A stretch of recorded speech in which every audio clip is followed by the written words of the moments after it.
Welcome to Opinions, a production of Friendly to Seniors. This is the first in what we hope will be a series of programs dealing with opinions. And of course, the definition of opinions is, of course, varied. First of all, my name is John Lindsay, and Vally Laflamme is here with me. And Friendly to Seniors, of course, is an organization dedicated to representing seniors in the community and older adults as well too, Vally, because you're in the older adult category. I may be in the senior category, but you're in the older adult category. That's okay. That's okay. But the definition of opinion, now this is something that we'll be talking, 2014 is an election year, and there's been lots of comments with respect to what's going to happen this year with respect to the election of a new council. And of course, letters to the editor are opinions. People who just express themselves in any way are giving opinions. I think that this came from Wikipedia, right? And what does it say here? An opinion is? It's a judgment or a viewpoint or statement about matters commonly considered to be subjective.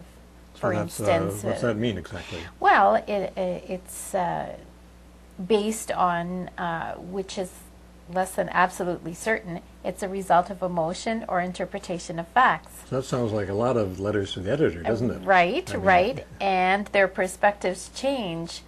Opinions change based on people's perspectives, understandings, feelings, benefits, and beliefs and desires. Now, of course, we're going to hear during the election campaign coming up, and which, by the way, is officially underway with candidates now being registered in various wards. Nothing as yet for the position of mayor, I understand. This is being recorded Thursday, January the 9th, and in 2014? Yep, in the latest issue of the daily newspaper, the Sudbury Star, candidates are eagerly stepping forward. And indeed they are. We have, just a couple of days ago, we had our first three candidates that, as they say here, tossed their hats into the ring, or their names into the ring for that matter. And we have, that was Steve Ripley and his son, by the way, who's Mike Valitsky, and he's involved with student affairs up at Cambrian College, and very active in that arena, and also Richard Paquette, who I believe also, I think is looking at, which ward is Richard looking at? I believe it's Ward 10 is Steve Ripley. Mike is looking at Ward 11, and Matt Belanger looking at Ward 3. Richard Paquette is looking at Ward 4, and Joseph Berthiaud and Robert Kerwin looking at Ward 5. And then of course a few more today stepped into the ring. That's right. I was talking to someone last night, and they felt that there'd be many candidates in the wards. I think it's a good thing or a bad thing to have a number running in each ward. Well, they do say that too many candidates split the votes, but personally I think it's a wonderful idea that we have so much interest. They're suggesting, curiously enough, that none of the incumbents have registered as yet. But I think it's about time that there be a lot of activity, and in today's opinions, they're also saying that maybe we should just have an entire new slate of 12 councillors. Now, that can be a disadvantage that you don't have the experience and expertise to build on from the past council, but it might be a good thing. This is the opinion. It's an opinion. This is an opinion that you've been hearing. That I've been hearing, and that I may be sharing as well, but that I'm hearing for sure. Yes, curious to note that there has been no declared candidate for mayor as yet. There have been a lot of rumors, as we know. But is this an opinion or is this a rumor? Well, we'll get into that a little bit later on. But first of all, I just wanted to mention that in downtown we had my old friend John Rutherford, if I can use that term old, because I think we're about the same age, has closed up shop at Black Cat. And just about the same time, we had noticed that Paquette's Menswear has also indicated they're I think closing that's Lazar's up. Or Menswear. Lazar's Menswear, sorry. Paquette's will still be in operation. Joe Lasar's menswear. They're both been such really iconic businesses in downtown, and it's going to be sad to see Joe Lasar's close, and also of course Records on Wheels. And you know, now there's been various reasons given. Of course, one of them being that the fact that the proprietors of these three organizations are not as young as they used to be. Exactly. However, John Rutherford has also given a few other reasons, and he's been very outspoken with respect to the downtown. And to be fair, I know last night we were at an event, and we learned that that a former building downtown is now going to be reborn, as it were, into a new life. And that's an interesting turn of phrase. In reference to all three of these businesses closing, part of it is really sad, but maybe it is time for rebirth into something new. Some movers and shakers are saying that there is a new energy coming into the downtown, what with the School of Architecture and young entrepreneurs coming on the scene. Maybe it's not surprising that more mature entrepreneurs are passing the torch, as it were. I know John is not going away quietly. John Rutherford, that is. He said... No surprise there. Yeah, he said that, as it mentions in the paper, Rutherford, who's known for his outspoken views, he says upset particularly about a construction project that happened basically outside his doorstep. And other projects that apparently the communication between the city and the businesses he felt was lacking. And another blow, according to Rutherford, was 130 downtown parking spots were lost when Market Square was closed. At the same time, parking rates downtown increased by 25%, and meter readers began to be a little more vigilant in going out. Exactly. And at one time, you used to be fairly sure that if you were downtown around 4:30 or so that you were safe. You were safe up until, because there's no charging after 6 o'clock. But apparently the meter readers became more vigilant, and you got caught, really. Right. Were you ever caught? I am one of these. Yeah. No, I haven't. I'm one of these really diligent people who, whenever possible, walks downtown, so I don't have to get involved with the parking issue. I've also noticed that there have been a lot of opinions in the Sudbury Star and even the Sudbury Star online, and this issue of parking just won't go away. It just won't go away, and it's as if the taxpayers are digging their heels in, and the city is digging its heels in. It has been requested, suggested, pleaded that if you really want to bring the general public downtown, address the parking issues, and maybe even for a year, dare I say a year, 6 months, why not try free parking? Well, they say the parking does not belong to the city, only the ticketing belongs to the city. That it interferes with shoppers' ability to park in front of an establishment that they want to patronize, etc., etc. But how's that working for you? It is a real quandary, and what is the answer? But I'll be sad to see. I'm sad to see really Black Cat close, especially Black Cat. You and a lot of people. I mean, Black Cat too. That was a great spot we used to be able to go into. They had great chili.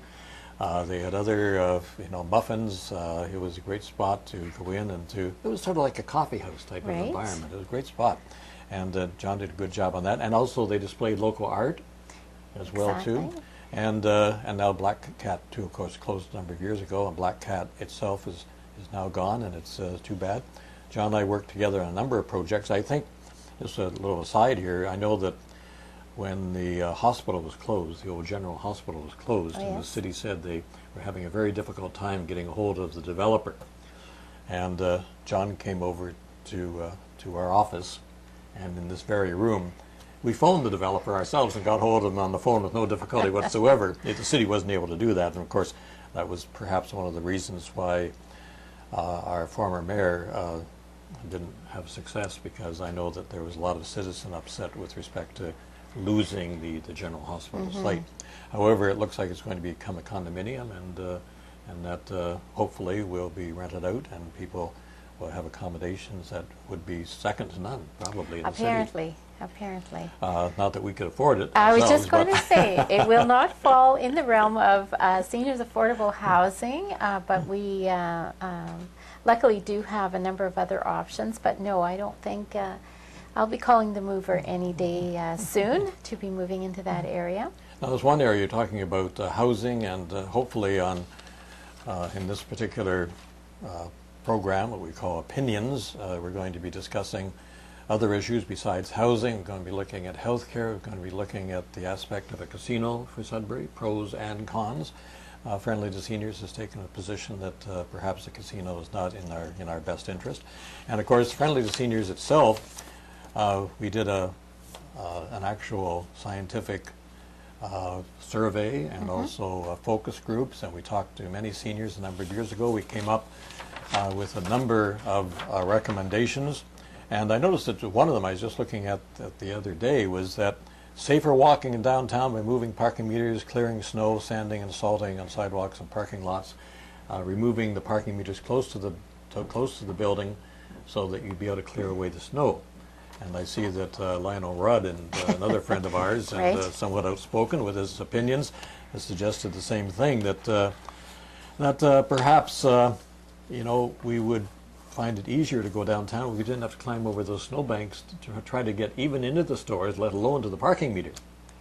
Any situations that you've faced that way? I do have some friends on Facebook that have clearly expressed their opinions. I guess in order to respect them, I will not name names at this time.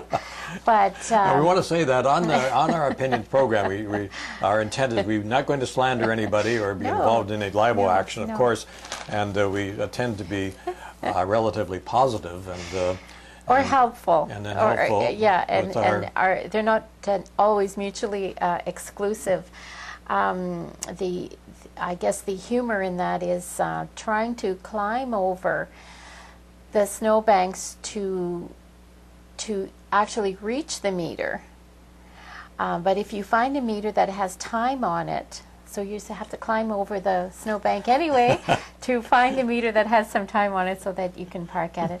I think Lionel's position was that the sooner you remove the snow, the less likely it's going to turn into a block of ice and make it almost impossible. And when you're climbing over, and I know, I'm a senior citizen now, and I keep thinking as I'm climbing over, I got to watch exactly where you're going to put your foot, because one little slip and I'm off, and that would be, so I'm off with a broken leg. How much is that going to cost the healthcare system? Good point. Good point. And I'm quite an active and fit older adult, and I am still being challenged with the parking, the downtown, and I did read this morning, I believe, that Sudbury Transit is suggesting that you stand anywhere in an open area if you cannot access the bus spot because there's so much snow. We've had an interesting, to say the least, kind of winter this year, but they say it's an old-fashioned traditional winter with the exceedingly low temperatures, a tremendous amount of snow, and now we're looking to come out of that vortex for a few days of rain in the middle of January, which then may freeze and make it even more problematic. Terribly hazardous. And if it's one thing we like to do, apart maybe from hibernating, is to complain. So we'll complain about the parking and the meters and the snow and the ice and the transit. And however, I have heard that a number of citizens really do have complimentary things to say about transit drivers. Bus drivers do appear to go out of their way to accommodate those who use transit. However, and one of our other recommendations in the Friendly to Seniors was that that there be free bus service for seniors from 10 a.m. to 3 p.m. or from 9 to 4, off-peak times daily and on the weekends. Because if you watch the buses go by at those times, Yes. generally in the afternoon or late morning, there's basically nobody on them. Yes, And lots of yes. times on the weekends. Yes. And we know that only 5% of seniors use buses. And maybe if they were able to use the buses at no cost during those periods, it would get them out. They'd be, getting out, going to activities and perhaps shopping. Excellent. And I understand also that the more ridership you have, chances are you're going to get more provincial grants coming in. So that's one of the. Now these Excellent. recommendations have been on our books, as it were, for many, many years. But years and years, if I can use we've been on the years, but they've been falling on deaf ears. On deaf Okay, ears, yeah. that you stole my thunder. Oh, sorry about that. It's unfortunate that this it's a wonderful recommendation. It is falling on deaf ears. We all know that seniors have challenges of becoming housebound in the challenging months, and should I even dare say something about now in the near future going out to pick up their mail? No, we're not going there. Well, it is something, and I know the Friendly to Seniors has taken that position that we felt that there should be an analysis done of the cost of putting in these community mailboxes as against reducing the delivery from maybe 5 times a week to maybe once or even twice a week, because has that actually been looked at? Well, and the seniors getting out and exactly. One would wonder. It's my opinion. Yep. Has it been totally thought through, on behalf of the users and versus the savings involved? But generally speaking, the services to seniors and the accommodation to seniors, we're definitely living longer. They say lifespan for women now between 91 and 94, and men 84 to 88. We got to catch up. Be our guest. Yeah. Be our guest. Why not take a more active and a more serious look at the needs of seniors, and not just healthcare needs and end-of-life decisions, etc., but the active older adults and the active seniors. The recommendation for bus transportation, that's a wonderful idea, to get them out, keep their minds sharp by visiting with friends, talking, even walking the malls. A lot of people, they won't venture out driving in the winter. Getting out to get their mail, I don't know, standing in the middle of the road waiting for a bus, but... So what's your opinion? By the way, we do have an email address.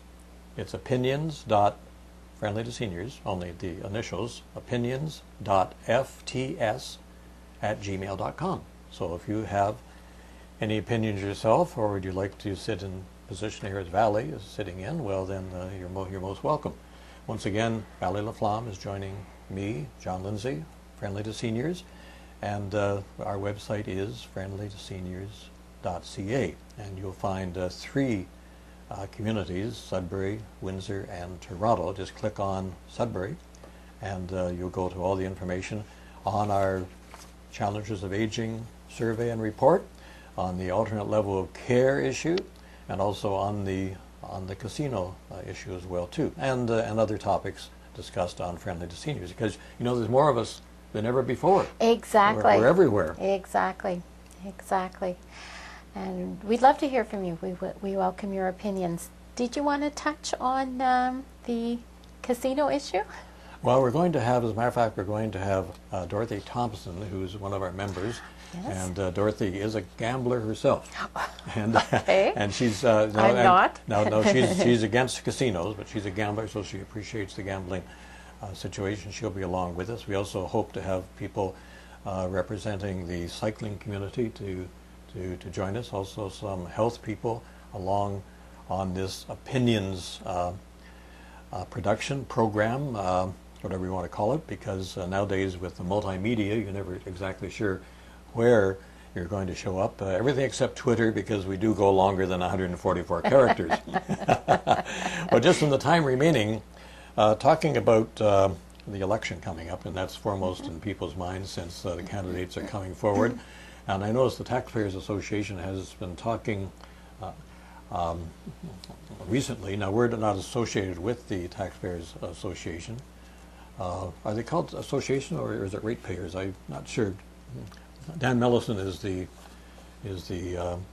spokesperson for the association. He's president, actually, of the Greater Sudbury Taxpayers Association, as it's known.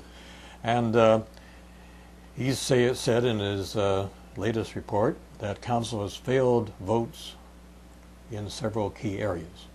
I don't know whether that meant voters or votes, but could be both, I guess. Could be both.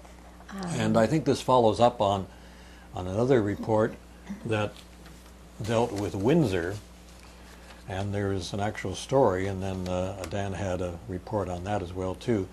Apparently Windsor, and I know Windsor well, having visited a number of occasions, and a community in distress, really, that's apparently been able to take matters into consideration with respect to tax increases, and indeed has had no increase in the past couple of years, and yet has managed to put money aside. How have they done that? And they're a community a little larger than we are. It's a very interesting situation. Reinvented themselves? Yeah, well, they have 210,000 population. Now, we cover a larger area, of course, but the unemployment rate in Windsor is over 10%. Here it's pretty close to 7%. But, you know, the budget, we have $501 million in our budget, and Windsor is $319 million. It makes you wonder, where does the money go? So we all know, John, where the money comes from. Yeah. It comes from the taxpayers. And there's a lot of concerns about that too, especially with respect to older adults, seniors, and indeed all citizens, that they wonder why, you know, the tax increases are so much above the rate of inflation. And is there some way you can handle that? Are you asking me my opinion? What's your opinion? It's not my area of expertise. I know there is a constant struggle every year looking at budgeting. Do we hold a zero increase in the taxes, but where then does the money come from to contribute to our infrastructure? And we're all aware of our super crumbling local infrastructure in all areas.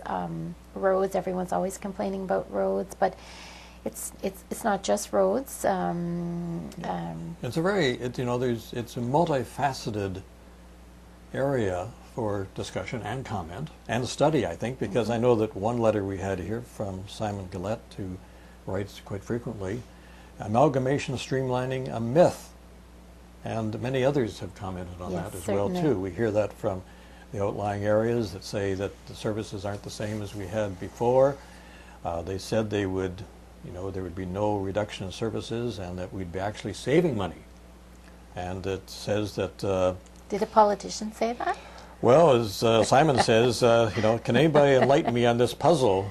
Why, why is staff increased by, so significantly? Yes. Costs have gone up when they said that jobs would be eliminated, that there'd be consolidation, that we'd be actually saving. So Simon has some good points there, which may be coming up in this current election campaign. Hopefully, and hopefully they are coming up, and not just seniors issues, and not just seniors speaking out, but every taxpayer in the community. Interestingly enough, some of the candidates are quite young. And I applaud them. You think that's good? I mean, how much experience do the young people have, though? They have, because we hear on the one hand that we have a bunch of old fogies there that just aren't handling the issues and aren't being able to manage effectively because they're stuck in a rut. But do young people really have the ability to get out of that rut, or do they know how to get out of that rut, if indeed there is a rut? I would look at it from the position of new and fresh thinking, new ideas, moving the city forward. are the current elected members simply feathering their own nests and, padding up their retirement, trying to keep everything fairly status quo? I am quite... Well, you're referring not necessarily to politicians, but also to the bureaucrats and the... Exactly. And we've heard recently that with respect to the infrastructure, and many citizens have been saying that they're really concerned about maintaining what we have, and aren't sure about how much further we can go forward spending on new roads and new facilities. Do we have the money to do that? Do we have the capacity? Are we driving away citizens to other communities? Are we encouraging businesses to come in? These are all very interesting and important questions. Absolutely, and again, you have to remember the housing, the shortage of reasonable housing, affordable housing, seniors affordable housing, etc. And there are numerous businesses in town that are willing to provide housing. It's a constant battle at the city level. Do we have the infrastructure to support new housing? And if we as older adults are becoming the majority, where are we all going to be 10 years from now? And how are we going to spend our money? I know that talking about housing, some people have said that, as you know, we're giving $1 million a year to the School of Architecture for downtown. Some people have said if we'd given that $1 million a year to help subsidize housing downtown, we would have more people living downtown that might help the downtown. So are we putting, and then of course there's that idea or the proposal giving money for medical research. Is that really the town's responsibility?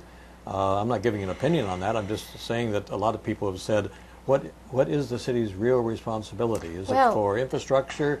Is it for maintaining our standard of living as it were, or do we give it to special projects? We're looking at the possibility of a new arena. I know today on the radio the library people are talking about we need a new library, a bigger new library. We need an art center. We need a performing arts center. We need a new museum. We need a new art gallery. Right. The list of things we supposedly need are very important. Are these needs or are they wants? Well, that's a good question, and I'm really glad that we're even asking the questions. I'm glad that they are coming to the forefront, and that's where I think the new younger candidates have a lot to offer. Between needs and wants, I don't know if I want it bad enough, it becomes a need. So it depends, who the decision makers are, and some even talk that we should be going into debt to afford some of these supposedly needs and wants. It's a good question. My own personal opinion, if I can give it here, is the fact that with respect to roads, and I know that our population is the same as it was like 30 years ago, around 160,000 people. Do we want more roads when we can't look after our own roads? It's a very good question. I see that we're having this is our indication here that we've almost run out of time. We only have a minute left, and here we've tried to keep our opinions production down to a half hour, but we invite your suggestions, of course, to let us know what you think, what your opinions are. Once again, our email address is opinions.fds, Frank, T for tone, S for super, anyway. How about friendly to seniors? Yeah, friendly to seniors. FTS. opinions.fts@gmail.com, and just let us know. The election coming up, candidates are getting ready. This is just really the first week that when we're broadcasting or sending out this program right now. So it's going to be interesting to see what happens in weeks to come, and hopefully Vally will be able to come back and join us for more opinions. Thank you. It was my pleasure, John. Thank you. Vally Laflamme, older adult, and the John Lindsay Chair of Friendly to Seniors. Thank you very much for viewing this particular production, and hope to have you back again in the future for more opinions. Goodbye for now. Thank you. Bye-bye.